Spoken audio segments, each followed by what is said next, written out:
এবং যখন দাঁড়ানো হলো তখন ইসমাইল আলাইহিস সালাম বললেন, হে পিতা, আপনার নিকট আমার কিছু আরজ শেষ সময়ে যে আপনি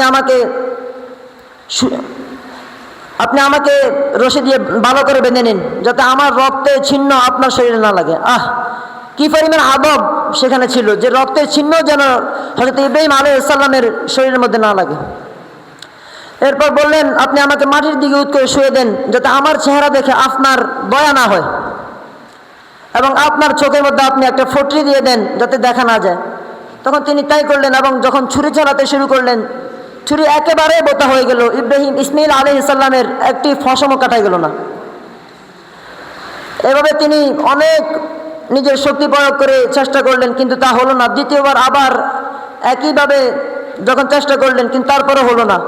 তৃতীয়বার হযরতে জিবরাইল আলাইহিস সালাম এসে একটি জান্নাতি দুম্বাকে হযরত ইসমাইল আলাইহিস সালামের জায়গায় শুয়ে দিলেন, এবং সেখান থেকে কোরবানির সূচনাটা আমাদের নিকটে এখন পর্যন্ত আছে। এই কোরবানির ফজিলত, কোরবানি 4 প্রকার: কোরবানি ওয়াজিব কোরবানি, সুন্নত কোরবানি,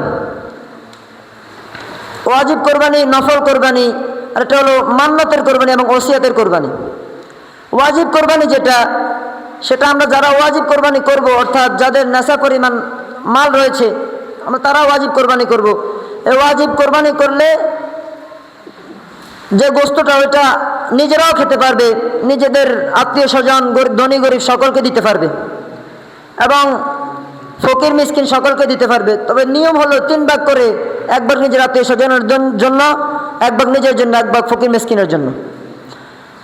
আর সুন্নত কোরবানি একই হুকুম, কিন্তু ওসিয়ত ও মান্নতের মধ্যে একটা ভিন্ন রয়েছে, যেটার মধ্যে আমরা অনেকেই এটা মানতে পারি না।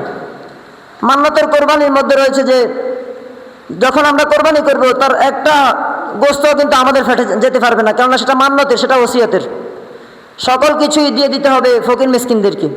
কিন্তু আজকাল দেখা যায় আমরা কোরবানি করার পর এটা কখনোই হয় নাই যে আমাদের ফ্রিজে গোস্ত ঢুকে নাই, এটা কখনোই হয় নাই যে আমরা গোস্ত খাই নাই, যদিও তা মান্নতের হোক, তা ওসিয়তের হোক।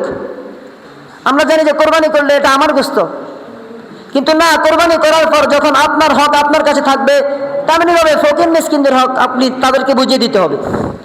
আল্লাহ তাআলা বলেন, লা ইয়ানালুল্লাহা লুহুমুহা ওয়ালা দিমাউহা ওয়ালাকিন ইয়ানালুহুত তাকওয়া মিনকুম।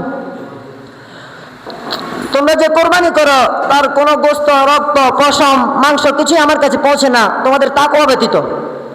এখান থেকে আপনার খুলুসিয়ত কি, আপনার কি অন্তরে আল্লাহর কি পরিমাণ ভালোবাসা আছে, এটা ওইখান থেকে পরীক্ষা হয়ে যায়। এজন্য ভাই, আমরা যারাই কোরবানি করব, আল্লাহ তাআলা আমাদেরকে সঠিকভাবে মাসলা মাসাইল জেনে কোরবানি করার তৌফিক দান করুন। আল্লাহ তাআলা আমাদেরকে উক্ত বিষয়ের উপর আমল করার তৌফিক দান করুন। ওমা আলাইনা ইল্লাল বালাগ।